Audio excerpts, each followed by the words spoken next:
haleluya. Salam sejahtera dalam kasih Tuhan kita Yesus Kristus. Selamat datang dalam program kata-kata motivasi dan inspirasi dari Infinity Ministry. Tema kita bulan ini, bulan Juni, adalah terobosan, breakthrough. Seperti yang kita tahu bahwa kata terobosan dalam Kamus Besar Bahasa Indonesia itu artinya menembus atau menerobos. Sedangkan kalau kita perhatikan kata menerobos atau terobos dalam Kamus Besar Bahasa Indonesia itu mempunyai arti meruntuhkan adat istiadat lama, meruntuhkan kebiasaan-kebiasaan lama. Haleluya, haleluya. Ya, ada kebiasaan-kebiasaan lama yang harus kita tanggalkan, harus kita runtuhkan sebagai orang percaya. Kebiasaan-kebiasaan lama seperti apakah itu? Saya bisa ambil contoh dalam Keluaran pasal 7, waktu Tuhan menghukum bangsa Mesir karena menghalangi umat pilihan Tuhan beribadah kepada Tuhan. Di situ ada trik-trik yang diberikan oleh Firaun, penguasa Mesir, kepada bangsa pilihan Tuhan, sehingga ibadah mereka, kuasa di dalam ibadah, tidak mereka raih. Nah, trik-trik seperti apakah itu? Ada banyak, tapi saya kasih dua saja dalam konteks saat ini. Trik yang pertama adalah begini. Waktu Musa dan Harun menghadap Firaun untuk meminta izin supaya bangsa mereka pergi beribadah ke tempat yang ditunjukkan oleh Tuhan, yaitu di padang gurun, jauh dari Mesir.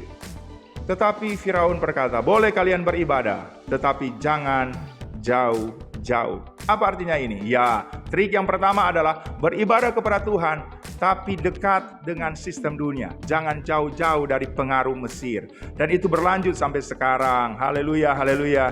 Kita harus berani menanggalkan kebiasaan-kebiasaan lama yang tanpa sadar kita membiasakan diri, tapi itu tidak sesuai dengan nilai-nilai kerajaan sorga.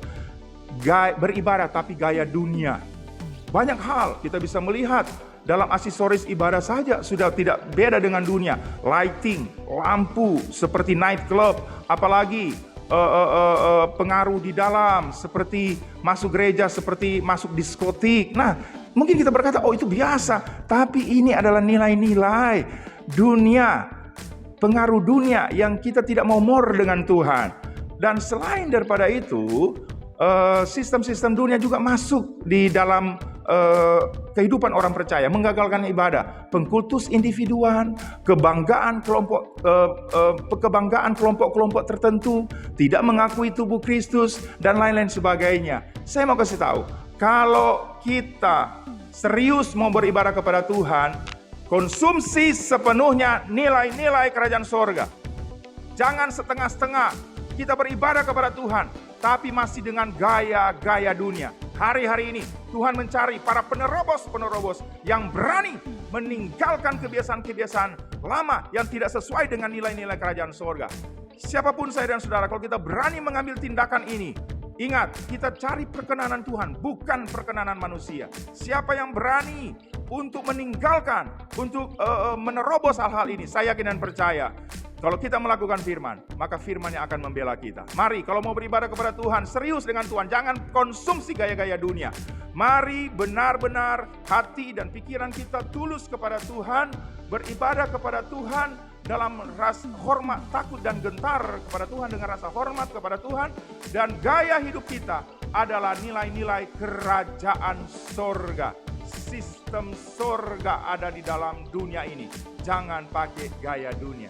Saya yakin dan percaya Tuhan akan memberkati kita semua, dan pasti memberkati kita semua. Nah, trik yang kedua yang diberikan oleh Firaun, penguasa Mesir, menggagalkan ibadah dari umat pilihan Tuhan adalah, boleh kalian beribadah kepada Tuhan kalian, tetapi hanya laki-laki, perempuan dan anak-anak tinggal di rumah. Ya, trik yang kedua adalah penghancuran keluarga. Sering kita beribadah kepada Tuhan, tapi tidak memperhatikan keluarga. Sering kita melayani, tapi keluarga kita tidak perhatikan. Ini hati-hati, ini kebiasaan lama yang harus kita terobos, harus breakthrough, harus kita tanggalkan, supaya nama Tuhan dipermuliakan.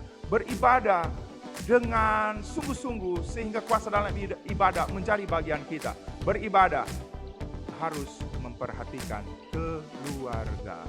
Kalau sekarang kita lihat jarang ya, ayah, ibu, anak-anak lengkap beribadah kepada Tuhan. Tapi saya yakin banyak Banyak yang seperti itu. Tetapi kalaupun ada hal-hal yang kita lihat kok sepertinya keluarga nggak akur untuk beribadah kepada Tuhan. Banyak hal, mungkin konteks di tempat ini tidak sama dengan konteks di sana. Tapi kesimpulannya adalah tentang keluarga. Trik yang ditanamkan oleh Firaun untuk menggagalkan ibadah adalah beribadah hanya laki-laki, penghancuran keluarga. Hari-hari ini, mari kita serius dengan Tuhan. Perhatikan keluarga kita. Itu namanya terobosan. Ada hal-hal yang harus kita tanggalkan, ada hal-hal yang harus kita bangun. Hal-hal yang tidak sesuai dengan kerajaan sorga, kita tanggalkan. Hal-hal yang sesuai dengan kerajaan sorga, kita bangun kembali. Yang pertama adalah beribadah, jangan pakai gaya dunia. Kita harus terobos hal ini. Haleluya. Dan yang kedua, kita beribadah dan perhatikan keluarga. Karena penghancuran keluarga itu sudah ditanam sejak dulu. Membuat kebiasaan-kebiasaan kita yang menggagalkan kuasa dalam ibadah. Terima kasih, Tuhan Yesus memberkati. Mari kita bersemangat untuk melakukan terobosan bersama dengan Tuhan. Dan saya yakin kalau kita melakukan firman, maka firman yang akan membela kita. Tuhan Yesus memberkati kita semua. Haleluya, haleluya. Amin.